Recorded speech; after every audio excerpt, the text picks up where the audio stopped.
Check it out. I've been working so hard. I got a dream, baby. Up in the gym, still do your flow. I take care of my son, baby.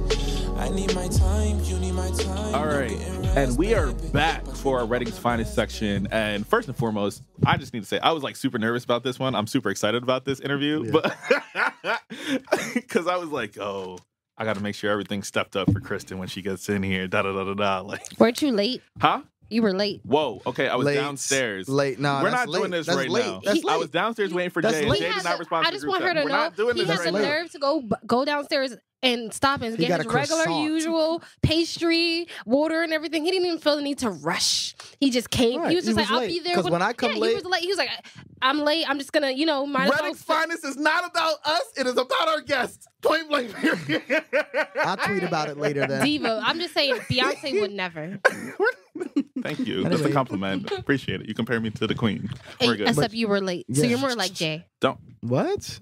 I mean, I'm still kind of. But anyways, all right. Can we get a round of can we get a brief? Oh, yes, Powerhouse 96 right there. I'm so excited. We have Black Genius, the communications director of the Reading School District, freaking PR queen. I don't even know. Like, there's just welcome, Kristin. Thank you for coming. Yes, because it was just. I was so excited. Like, Mateo was like, yeah. And I was like, makes sense. What are we doing? But first and foremost, like, welcome to the show. Like, we are so excited. Thank you for coming. This conversation has been so dope. So thank you for inviting me in and just let me listen in. Of course. It's good to hear the different thoughts. Appreciate it. But first and foremost, all we do, since Marie's not here to ask it, give us a fun fact about yourself. Oh, shoot. I wasn't ready for anything like that. Fun fact. Oh, I can't even think on the spot. Something fun. Like, I want to be like interesting and y'all like, whoa, mind blown. You don't have any favorite? You can share secret with talent? A secret talent? No. Like, get my kids out the house in the morning, matching socks and their book bags on. Like, that's my. That is after having my brothers who are 12 and 5 spend the weekend with me. That is a superpower.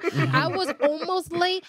You know what? I'm Beyonce this weekend because I was almost late. You have your Beyonce but I made sure I got on time. Like, shoot, I had to do their wash. I had to rewash their clothes, get them in the shower. The one was fighting me because he didn't want to get in the shower. He wanted to get in the shower with his boxers on. And I'm like, you can't get in the shower with your boxers on. But anyways, I made it, all that. I wish people could see Marquise's face. All that. And I still got here on time. Oh, you did that today? Yes, that was today. And he was late. And I dropped them off. Oh, and I had to wait at our Marvel Ranch for their mom to pick them up. That was at 12. That was like at 12:15. And she was ready. And I was still here on time. She was here before you, Marquise. I was here at 12 o'clock. No, you weren't. No, you weren't. I was here at like 12:20 at the front desk. For real, now that I had a moment to think, I think one of my fun facts is that I just got to meet Michelle Obama. Oh, wow. In the fall, thanks to my hubby. And that was just super intense and crazy just to be in her presence. I'm envious. Phenomenal. How was that? I'm reading her book. Listen, speechless. I mean, she smells like honey and pressing curl. And you're just standing there, and she was so nice. And like, she hugged me twice, and I was like, what do I do? And it was so amazing. Was it a surprise by your husband? It absolutely was a surprise. I knew we were going to see Michelle Obama when she was doing the book tour, the speaking tour. So I knew we were going to DC for that. I had no idea he had gotten like the VIP pass where you can go back. Oh, you got a husband. Like, I got he's a king. Listen, my king. He is fantastic. So we're literally standing in line. And I'm like, where are we going? He was like, no, this is how you kind of walk in kind of thing. And I'm like, all right, that's a little weird. They're like, give us your cell phones. I was like, this is weird. And I heard the ladies behind us talking like, oh, it's so nice for her to come. You know, she's probably tired. And I'm like, are they talking about she? Like, she's going to be here? And they walk you behind the curtain and it's just legit craziness. Wow. Craziness. And she's like, bring it in. And you're like, I'm excited for you. I was just like, My heart racing. Yeah. Oh, and it's so crazy. Like, they take your picture, and my husband's like, don't mess up our picture. And I'm like, like, what do I do? I would have been crying. Like, you're crying. Right. You're crying. You're shaking. She's hugging you. So you're all like an emotional mess. And they're like, smile. And he's like, you mess up this picture, it's going to be a problem. So it was dope, though. Super dope. That's fire. That's my that. favorite fun fact. Wow, I yeah. felt that. Yeah. Like, give me a minute. Yeah, I had mom brain.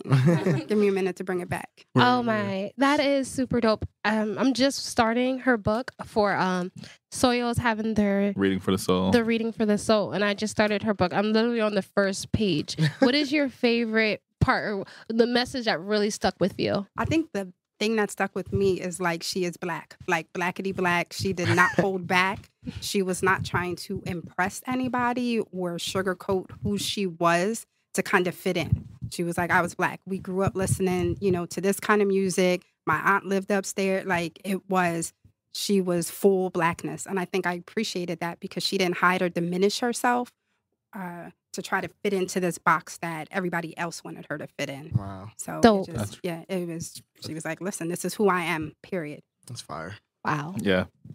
She has such a fire book. I kind of want to get it on Audible too, so I can listen to just her. Yeah, I want to hear her voice. If you get it, let me borrow it. Never. Anyways, and we're walking. Into who is Kristin Boyd Edwards? Just my background, a little bit about Just myself. who are you? Who are you? Yeah. Who am I? Besides D. Will's cousin. I know, right? Wow, just found that out. It's family. We talk about Reading is super small, Yeah. but we are like legit cousins, and I'll play cousins. Like we realize we are true blood relation. Oh, that's your mom. Right, that's your mom. Yes. Exactly. Nutty. I'm definitely Reading, born and bred. I grew up on West Green Street. Oh, wow. I loved my neighborhood, loved my childhood. My mom is the most important person in my life besides my husband and my children, and obviously our family. I went to Reading High, graduated in 97, and kind of said, what do I want to do next? Mm-hmm. Never thought I'd be back here. Never once. And not anything against Reading. I was just one of those kids that was like, the world's bigger than Reading. I'm going to go out and explore. And then ended up back here. Yeah. Did you explore after? I did. Where were you? When I went to college, my first year in college, I went to Howard down in D.C. And I was bound to determine from 8th grade, I was going to Howard. I was going to a HBCU. I didn't apply to another college. My mom actually filled out like 2 more applications for me, like as backup, because I was done. I was like, if I don't get into Howard, I'm not going anywhere. Right. Got down there and lived my best life, as they say, second semester, and realized that I had to get out of Howard if I was ever going to graduate college. Like, I lost my ever-loving mind. My mom will tell you. She was like, you're going to have to bring it back in. Right. Bring it back in. So then I went to Temple University, and it was a fantastic fit for me. I was close enough to home. Philly is just dynamic, and it was so much fun to be there.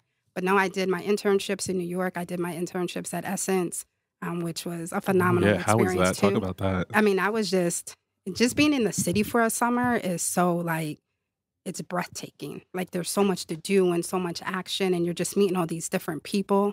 But then just being at Essence, which is like, that was a pinnacle. It was Essence, Ebony Jet.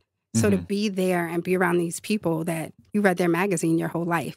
So it was just really interesting to meet all those different people, and not just celebrities, but the true people who were putting the work together. Like, I got a true appreciation for content creation because it's serious work. So I loved it.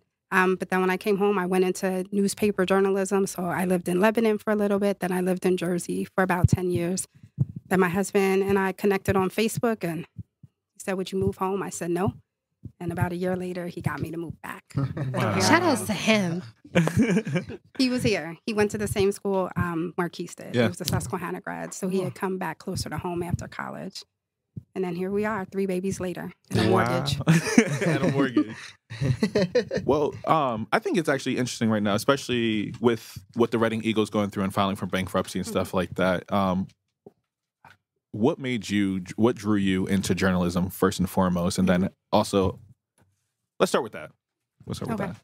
When I was growing up, that was just something that I was interested in. I was always a storyteller. I loved English. I loved reading. I loved literature. I wasn't athletic, so I knew I wasn't going to do anything like that. I couldn't act, sing. So I was like, that's out. So I really kind of poured myself into the literature piece of it and did really well at that. Like, I love to draw. Like, my mom would buy me bags of Sharpies. I sit on the porch and watch people go up and down Schuylkill Ave and be like, oh, where are they going? And, write a whole story about it. So I was always that kid. Like, I would take my folders and cut out all the words from, like, Write On magazine and, like, Design, put all those words on my folder so that my folder just wasn't the plain yellow folder. Like, you knew this belonged to Kristin. So I had always just had that creative piece and that content piece, and I knew how to break stuff up to get people interested in reading it, and it just kind of worked for me. So when I was in high school, I did Voices, and I was one of the first reporters that they had for Voices, probably one of the few minorities that they had on, and probably one of two from Reading High. So I was always like, I'm going to represent Reading High. Like that perception that people had of us, like I was one of those kids that was always trying to battle that and to show everything else that we had going on in our city and at our high school. So then when I went to college, I just got into communications and it just evolved from there. That's a fact. And do you draw on that now, especially with your role that you play with as the communications director for the Reading School District? Yeah. Absolutely. It's the one reason I wanted the job. When the job first came up, I'll tell you, I was in New Jersey and I was a reporter in New Jersey. My sister, Andrea, is a teacher in the Reading School District. She's been there for about 20 years now. And when that job first came up, I was probably in my mid-20s. And she said, you should come home and do this. And I was like, no, I'm good where I am. But it always stuck with me because I knew I could use my talent and the expertise that I had at content creation and storytelling to really help move our district forward. So when I came home, my husband would say, you know, like, what would be your dream job here? And I kept saying I would work at the district. I would want to work at the district. The job came up and everybody was like, go for it. And I was like, not sure, because you get scared. You know, it's kind of that fear of, do I want to change? Do I want to shift? Do I really want to tackle this and take this on? But, you know, I stepped out on faith and did it. And one of the best decisions I've ever made. Wow. Love my job. What have you learned being involved in the Reading School District? Learned about myself or learned about our district? Both. Learned about myself. I have gotten so much better at blocking out the noise. I think working in the school district, because I realized so many people have so many opinions and can be so critical. And I had to learn how to block that out and kind of run my own race, you know, put on the blinders and say, no, we have an end goal to meet.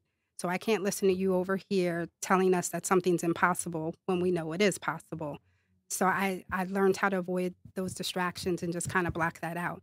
About our school district, I think we are far more phenomenal than even I recognized when I was a student there, because now I get to go into classrooms. I get to see the students in action. I get to see the staff members in actions. And I'm not just talking about teachers. We have some of the greatest set of urban educators that anywhere in this state. But then you have all these other support systems, our social workers and our school counselors, our parent outreach assistants.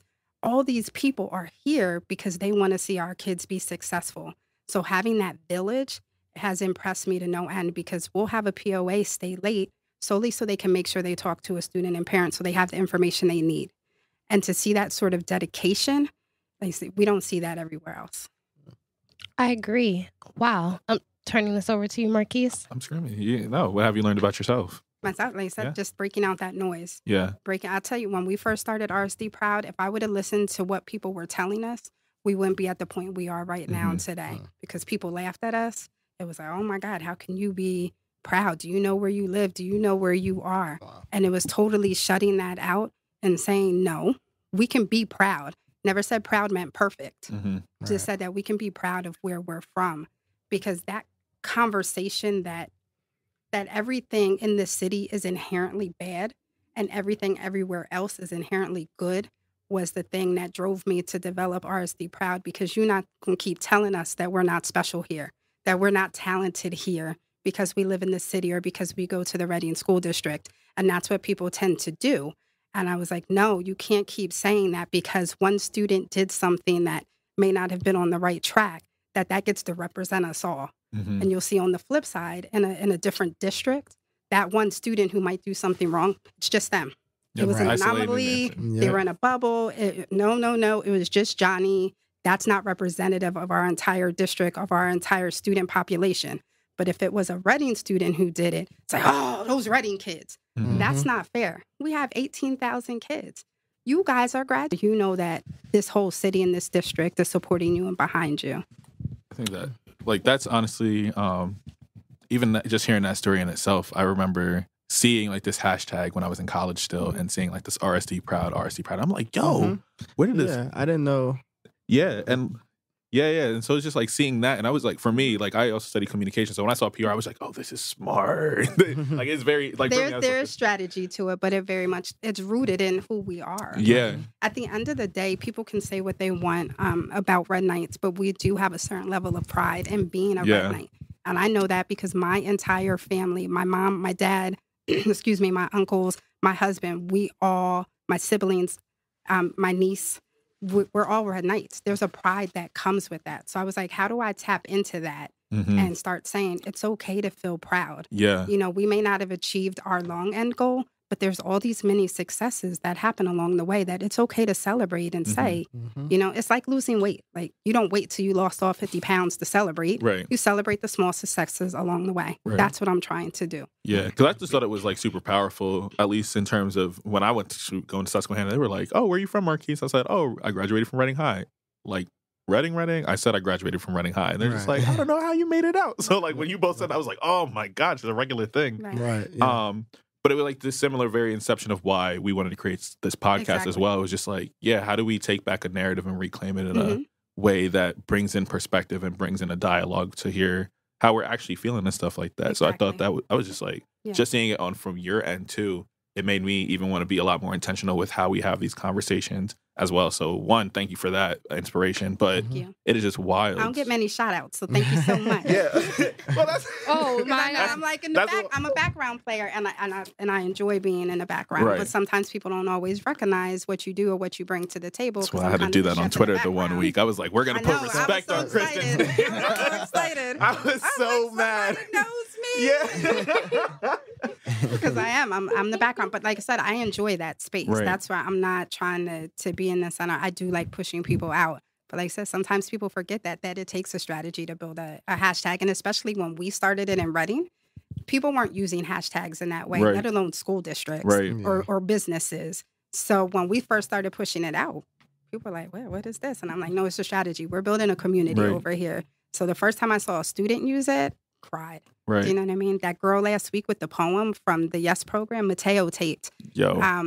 When she incorporated that into her poem and said she will scream RSD proud because she's no longer ashamed, I about lost it in my office because that is exactly why we wanted to start that. So our kids wouldn't feel ashamed of growing up in the city. They're constantly told you're wrong, you're poor, you're this, you're that.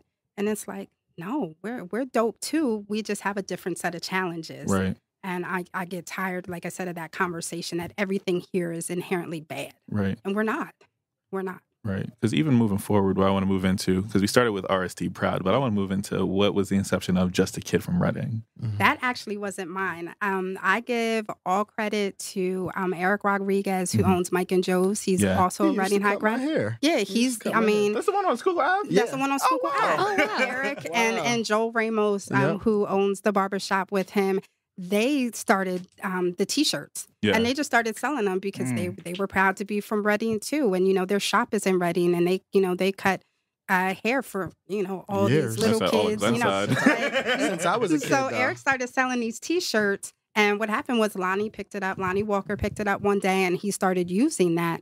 So, I mean, then we just started parlaying it too. Like, it's okay to feel like just a kid from Reading. There's, like I said, that pride here to be like, yes, we can make it out, but we're not as bad as people try to make us seem. And I say that all the time. The nicest people. Mateo, we do. We are. I say all the time. What were you saying, Mateo? No, I was gonna ask, like, where do you get inspiration to do all the hashtags and the videos and the photos that you do? Because I went and did some research on other schools. I don't really see anybody doing. They ain't got nothing doing here. I tried to tag them in the Poet Laureate contest that they're having for like the Scholastic one, and I could not find one. Like, I don't know if they don't. Maybe they need a U. It's very hard. School PR is still a relatively new field, so not all schools have jumped on. I'm glad Reading did. I feel like I said we really needed it. We need that storytelling, because if we don't tell our own story, who's going to tell it for us? And there really aren't many media outlets in the city. And then I feel like Marquise said, control the narrative, which is we now get to say, this is the student we want you to know about, and here's why. Like Mateo knows, we just brought him on. He did a fantastic video on Eldami Rivera, the artist. Yeah, like fantastic. 1 minute that told her whole story. And she just graduated. So that perception that like, oh, Reading used to be this or it used to be that. No, because she was a class of 18 grad who got to illustrate a book in high school. Like, that's fire. Yeah. Like, and it's just capturing those stories and sharing them. And like I said, it doesn't negate the issues that we face as an urban school district. We have those, but I always describe it as like, if you had a beautiful house and you're like, hey, let me show you my staircase and let me show you the pictures on the wall. And somebody's like, oh, but what about that crack right there? And you're like, okay, yeah, I can fix that, but let me show you, you know, my refrigerator. Like, I'm so proud of it. And everybody's like, but what about that crack right there? Mhm. And they're forgetting the rest of the beauty that exists in Right. this space because everybody wants to keep pointing to this one crack. And that's what I'm like, always like, no, there's still all this beauty that exists in our city and in our school district that I'm just always trying to push it out. And again, if our kids know we support them and we celebrate them when they do positive things, they'll continue to do positive things and then come back and, you know, continue to shape the world. If we don't celebrate them at that point, they're going to go, what's the point? Right. Right. Nah, 'cause that's, I don't know. It's like a awesome like idea of really taking this idea of leading by example and using like perception becomes reality for a lot of people. Because we were saying it earlier, like culture changes before policy does. And so I think what you're doing is so powerful because now you're able to leverage this video, the storytelling, the perception, and allow that to be like, all right, well, I want to be just like her because she's also Latina in the arts. And that's something that's super powerful. Because I was like, even when Mateo showed me the video, I was like, you highlighted the arts program. Like, that's the thing that was wild to me. So it's just like even seeing another program like that being highlighted that gets overlooked oftentimes. So even with that, it's just, where do you hope to see the Reading School District within the next 5 years through your efforts in particular? I want to make sure we're highlighting you. I know. We are 100% a team. We say that all the time. Everybody contributes, like I said, from our POA to our teacher to the principals. Like, we all have to be on the same page and the same message to accomplish anything. Right. We can't spin in different circles. Correct. I just want to see us continue to grow. One of my sayings, and people at work know this, we go fix the negative and focus on the positive. Because like Bree said, there are still challenges. There are challenges, and there are some challenges that start long before a child enters the classroom. So it's like, how do we address that? How do we address them when they're in the classroom? And then how do we help them once they're out of our classroom?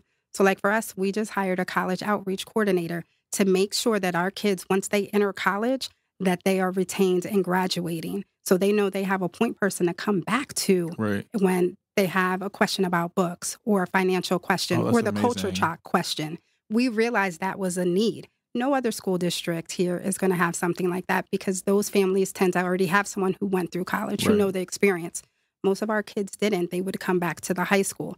So we are trying to fill in all those gaps. So I think for us, we just want to continue to keep growing, building well-rounded students, developing their interests, no matter where that is, whether that's arts, academics, athletics, or crossover of all in between, and continue to provide those opportunities, but build them up. Like, we can't keep listening to all these folks who are going, you're so bad, you're so bad, you're so bad. Kids hear that all of the time. They absorb it, they internalize it. So we want to be the flip side that's like, no, you may have a challenge, you may have had a bad day, you may have had a bad grade. Fresh start, how do we get you back on the right track? So that's where I think our school district is going. And now that we've put out some of the organizational, I think, fires that had existed for so long, we're really able to focus 100% in on that because the structure is now there. We've had a superintendent in the same spot, you know, for multiple years, you know, so those things, once you have that structure and that foundation, we can keep pushing along. I'm excited. Like, I'm excited when I hear little kids who are like, I'm proud to be here. That's all you need. You know, this excitement is fun. Is there a disadvantage or what are some disadvantages or advantages since we are focusing on the positive? What are some advantages that you feel like being a Black woman has done for you? Like within this community? Within this community? Or and also your job. I just started thinking how lit we are as Black women. I agree. That's a fact. I completely agree. And like Marquise said, just because of the population here, sometimes we tend to get lost in the shuffle and there isn't much focus or attention on us. But I'll tell you, outside of my mom and my granny, the first Black woman who really just shook me up was Miss Autry, who was my 5th grade teacher at Riverside. When I see her today, I still get butterflies because of what she did for me at 10. So it's just so phenomenal to know that you can have a person like that who shapes you. And when you see them, you still want to say thank you. Mm-hmm. You know what I mean? Because she recognized at 10, she was like, you're good, but to get to great, you're going to have to do this. And that has always stuck with me. But I think being a Black woman in Reading can sometimes be difficult. There aren't that many of us here. And so trying to find your tribe and, you know, the people who you can connect with is difficult, which is why I told you I loved hearing this conversation today, because I couldn't tell you the last time I was in a room like this. This is fantastic. So I think the advantage for me has just been being able to bring a different dimension into the room and kind of speak from my story, what I saw when I was a student and what I see now. I think the disadvantage is sometimes the perception people still have of Black women. You try to interject your voice, and depending on who you're with, you're either angry Black woman, which you're not, but you're just saying, you know, I have an opinion too. So that's still a disadvantage that we have to work around, that we're not hurting anyone's feelings when we're talking, or, you know, people aren't taking us like, don't invite Kristin back because, you know, she's going to be angry. It's tough. It's very tough to be a professional Black woman, especially sometimes when you're in a smaller city, not a metro urban area where there's a couple of Black women. So you kind of have a couple of Black women viewpoints and you're not just the only one in the room. But I think the disadvantage for me has always been the fear of being like the angry Black woman when I want to speak up and say, this is how I feel or this is what I saw. But the advantage is we still get to bring our voice to a table where, you know, we wouldn't be before. Did that make sense? Yeah. Like I feel I was like no, I did. going and you kind of hear yourself talk back again. You're like, I think about that myself all the time. You It's do that okay. It's like, this is very long-winded, but there's a point. There's a point. Sometimes I forget the point. Yeah. Right. That's how I felt. I was like, wait a minute, was I going? No, I think I got you. Yeah, I think that's also going to be like I think sooner it's going to be like more of a general conversation to have. Is just like, what is the exact Black experience like within it, and get it like multiple perspectives. I think that's a conversation that's now been laced through this entire. I keep hearing it this week, so now we have to have a conversation. About it. Yeah, it's a collective consciousness that we're all having. But other than that, like, I think we touched on a lot. We did. Which means we know you're not good at on the spot stuff, but you're going to be on the spot. I know. So, and Mateo, you're going to participate in this one. All So right. each of us are going to go around. Yeah. Oh, yeah, that was right. Y'all definitely do work together. We do. Yeah, that's a fact. That's awesome. Either way. So what we're gonna do is go around and each of us are gonna ask 3 questions. So it's gonna go 1, 2, 3, 1, 2, 3, 1, 2, 3. Of random questions and just answer it as fast as you can. They're pretty simple. Yeah. Okay. All right. Who wants to start? I'll start. Go ahead. Favorite movie? Coming to America. Oh, good choice. How do you feel about the remake? Yeah, not happy about it. I didn't see it. Don't mess I up didn't the even know they classic. had it. Yeah, It's not out yet. They're gonna do it. Trash. No. They should have trash. Your turn. Favorite ice cream? Carvel. I can go Carvel Marble Crunch with chocolate crunchies on top. Wow, that was really specific. I just specific. meant vanilla or Very chocolate. I No. love that. Oh my God. I have to Shout out they to don't Carvel. They don't have vegan ice cream. They don't. Oh, it's But all chocolate trash. crunchies are like everything. Yes. They have non-dairy ice cream. Really? Yeah. You gonna take me? No. Favorite book you read in 2018?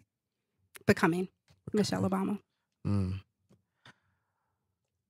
Ooh. All Favorite. right, don't blame me, cuz. Favorite. Favorite artist. Any type of music, painter, whatever. Favorite artist. I'm gonna say my sons. Okay. Because when I get artwork from them, that is just the stuff that makes me realize what's important in the world. Okay. That's deep. Do you still delve in your own art? I'm a Sharpie queen. I'm a Sharpie queen. Not saying I'm the best artist, but I can kill some bubble letters. Love it. No, I'm the person that buys the big box of Sharpies or begs somebody to buy them for me. It's Christmas presents for me. Like, I love the Sharpies, fat, little, in between the pen ones. I have collections at my office. They just make me happy. I can dig it. Yeah. This isn't that bad. How does it? Yeah. I like it. I like it. Yeah. This is better than the fun fact. Yeah. So knowing that, this is a deep one, but knowing that all black people in Reddit are related. I'm screaming. Because that just Here we blows go. my mind. We How really does are. how does it feel to like know that you and D-Will are related, and then see the type of like bloodline that It's you crazy. have? It's, I don't know it's if super that was kind of twisty. shady to you or not. Oh, Take it as shit. It wasn't could've been. shade. It's coming from Bree. Oh, wow, it's always because it's me. And But I meant like, you know, it's just like you We see. are. I mean, that's a long-standing joke among Black families in Yeah. Reading. Like, you have to ask who your people's because you could be related. My husband and I, when we first met, he's in Edwards, obviously, and we had to go back and look and make sure we weren't related anyway.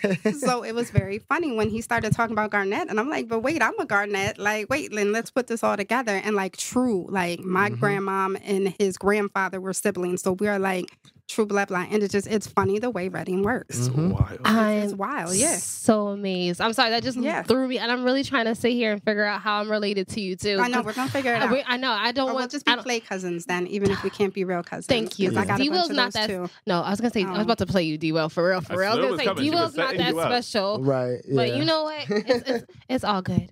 Okay. Go ahead, Mateo. That was my question. What's your favorite place to get lunch? I have 3. Okay. Maybe Casa is first. Okay. I love He just a went bake- there for the first Did time you? this First week. For the first time. First time. I don't know. I I always- might have to disown you. I always heard about it. Always like went by it, seen the sign. What did you eat?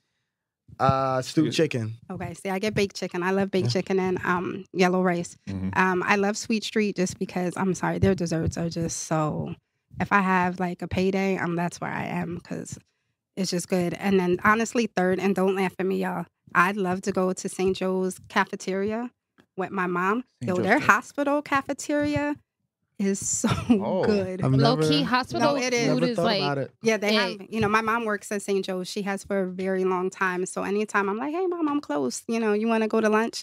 Their cafeteria, they do stuff made to order. Like, The one I'm on telling 6th you. Street or the one? no, out in Burton Township. Telling y'all, go there one day for lunch. Just pop in. They got assortments. It's fantastic. Okay. you sound like a foodie. We need to be Yeah. friends. Yeah. I'm a little too much of a foodie. I just found out about pizza rolls last year What? from What? Lisa What? Izzy, who's the superintendent's secretary, and literally changed my life. It does. What It kind? really does. This is I'm- not my question. No, but what no, kind no. It started as pepperoni, Uh-huh. Okay. but now I get the the meat, the sausage, and pepperoni Yeah. together. Fire. I didn't even know Fire. about that. Have you tried the taco ones? I have not. I didn't even know those existed. You put a I'm little gonna bit of go hot try sauce them on now. them? Buffalo That's a chicken ones fact. too. So I Fire. never had those. Never That's get the mac and crazy. cheese ones. Yeah, Trash. that doesn't Nasty. look Wow. good. But yeah, pizza rolls changed It my was a life. bad mistake in college. Yeah. Don't want to talk about Okay. it. No, I'm just Um, so amazed. My Yeah. question. Zodiac sign. I'm a Virgo. Virgo. Oh. Ah, here we go. Here we go. I don't even know why I fucking asked. Might as well just give it to Marquise now. I'm sorry. We're never going to hear the end of it. Right. Is that was So that your crazy. guess? That's my sign. Oh, that's your sign. Yes. too? Oh, when's your birthday? September 21st. Okay, I'm the 17th. Actually, September is like the month, like our family. Like I have a baby born. It's our anniversary. My husband's a September kid too. Like What? my sister and my nephew were all in the same week. I have another nephew. You who's got a born house in the full of week. That's Virgos? me. Yeah. Full of That's birds. me. It's like that Yeah, Virgo that's- Libra oh. split. That's where Lord my have other mercy. nephew, is a September. Yeah, my mom and I are both Virgos, and So that's what's up? why we get along. Anyways, So ask your question. Virgos are lit. Ask your question. well. Virgos, I don't know if we're super lit, Marquise. We're more like watch an episode of Law and Order. You're humble, but this one over here. Yeah, this guy. We're never going to hear the end of it. I'm just I letting you kinda know. regret Alright, We have Virgo. strong That's black. why we connect. Can That's we cut? strong black Ask women another within question? that. Let's cut I out. got Kristin. I got Beyonce. Oh, That's that's it. right. We out here. Kobe. Kobe. We got goats everywhere. So what's up? Well, I got serial killers. Uh-oh. Yeah, there's that. Pisces. Yes. All right. That This was 2. Your favorite? Huh? Oh, I forgot. I thought you were anything. Yeah. No. Your favorite sitcom growing up? Man, I was such a TV kid, like in the worst way. I was the baby. So what was my favorite though? I think Different World was probably the Okay. one that I loved to watch the most, even though it's like half sitcom, half serious. But that just changed my whole view of the world. One of the reasons I wanted to go to HBCU initially, but that was it. But I mean, I was like Babysitter's Club. I watched Nickelodeon all the time. Like I was a TV kid. So, are you disappointed with Full House? I didn't watch the new one. Oh, okay. No, how do you feel about anything. Becky? Oh, Aunt Becky, like that's just a whole hot mess, like a whole hot mess. But like y'all said, it's not a surprise. I was not when that came out. I was like, oh, not a surprise. Not a surprise. All right. That's all. Wait, do I have one more question? Yes. Oh, child. But I'll jump in. My favorite show is Jeopardy. Jeopardy. Like, Good that is choice. my whole. My goal in grandma life is to be Myra on always Jeopardy. had Jeopardy on. I love Jeopardy. yeah. Like I want to be Rosie Perez and White Man Can't Jump. Like foods that start with the letter Q. I thought Like that is when my bucket list. When I saw that movie, I thought to myself, like, I mean, you yes, do that, someone right? who can, Yes. someone who understands me. Yeah. I did. All Big right, that might- curls, big earrings, like That might have to be our thing. We might have to get Kristin on the Jeopardy. Jeopardy. I would All right. lose. I would lose. Reading, We I'm had doing a teacher call to on action. Jeopardy, Yep. and I was like, All right. oh my God. That's it. That was, oh, dang, I don't have any questions for her. She's answered everything. No, there are plenty of Random. questions. No, Random he question. took my. You got favorite color. You got favorite art, That favorite sounds like music your artist right question. now. I want to be different. Who's your favorite rap artist? You trying to put? All right. You said you didn't have no questions. I'll I take it. don't. Shoot. You can take it. I'm gonna reverse back to you. Are you a fan of female rap? Who's your favorite female rapper? Or no, who's your favorite R&B singer? Let's go with that one. I don't know. When you're in the car, who are you listening to? Gospel music. Yeah. Really? Oh, That's where my I life is am. going, huh? Yeah. legit, like I just got to go to my prayer closet sometimes so I don't hurt anybody. You have a prayer closet? I have- Can we have her back on? Your prayer closet can be wherever you need it. Amen. So there's a lot of like I play a lot more like Marvin Sapp. Oh my God, that Greenleaf soundtrack right now Yo. got me. I ain't gonna hold Greenleaf. High key It is- lit. It is So lit. My grandma is- put me onto that too. Yo, and at Oh, first, yeah. Ref was like, "You don't want to watch it. It's just a bunch of old black people No, in no. the church." I was like, It's a "No, good that show. church was scandalous." Scandalous. But I listen to a lot more gospel music. But I grew up on gospel music, Yeah. and it's just something for me that brings me a lot of peace. Like it just keeps that's me sweet. calm.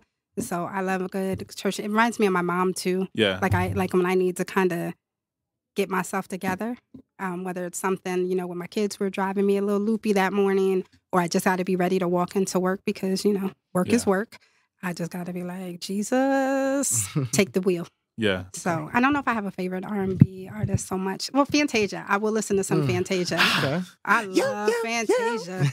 I know. People I don't- tell them all the time, I love Fantasia. He loves her. He be keeping Fantasia. for her. And I mean, Beyonce, like, she got a song on the radio. I mean, that's just some stuff you turn up. But, like, I'm much more of a gospel person right now. I don't know if it's the age and, I don't get hyped too much anymore. that's okay, I'm man. old. Oh, shoot, Mm. I'm happy with Fantasia. She needs to hurry up and come. Her and Jasmine Sullivan need to make a comeback. She's a good one. Yeah. She's a good Just one. need a good soulful singer. Oh, that's so dope. So, what other questions do I have for Girl, you? no. You Speed gave yours round. up. Mateo got the last one. Mateo, you got this? I got this. All right, Bree, go ahead. I Ask your know, I question. need Bree to ask a question. Black women, Go come ahead, on. Bree. Thank you. Yeah, Women's History Month. You got that. Other than your mom and your Yeah. teacher, who else influenced you as a Black woman? I Top was 3. My family is really close. So in addition to my mom, my sister has always been my role model. She's 11 years older than me. So I've always looked up to her. Her daughter, my niece, Diamante, is our firecracker. But Diamante White? Diamante White is That's my what niece. we You Oh, know that's her? so dope. No, That's I'm what not we were- related to her. She's that's just what we were popped talking in. about. So that's my niece. You're If related she- to Diamante. I We literally- need like Yeah, a we talked black. about this. Yes, we need a black Bree, genealogy. just Was she I- poetry aloud? She Bree. did not. No, do that was Coachella. She got Devonna down- Smith. Devonna Smith. No, Okay. My niece Diamante was did- on the cheerleading She team. was chilling. And she was That's outstanding right. young woman. Wait, Yes. Yes. was Bree in the bathroom? I think Bree might I have been in think the she bathroom. might have been. Yeah. Oh, Yeah, yeah. she was I watching. just came in when you guys were talking about how you guys were That's related. how we got to how we related. Yeah, Oh, because my I God. said Millersville, and she was like, Yeah. "Do you know Diamante?" I'm like, "That's my cousin." Diamante Oh, was that's your outstanding young cousin woman. too? So that's what Wow. you think. My niece was the first Reading High student to win the state competition for outstanding young woman. Mhm. So that's why I'm always like, you're not going to tell us we're not great Mm-hmm. because these phenomenal things happen every day in our district. Mhm. But Diamante, like I said, so that right there, that's my nucleus of just Black women who, That's fire. I mean, we got group text and we just always together trying to support and encourage each other and tell us, when we're not. Follow us on all social media platforms. We're there. That's So a follow RSD. RSD. And so you will Help find me keep my job. everything. Right. Right. You'll find everything on the show notes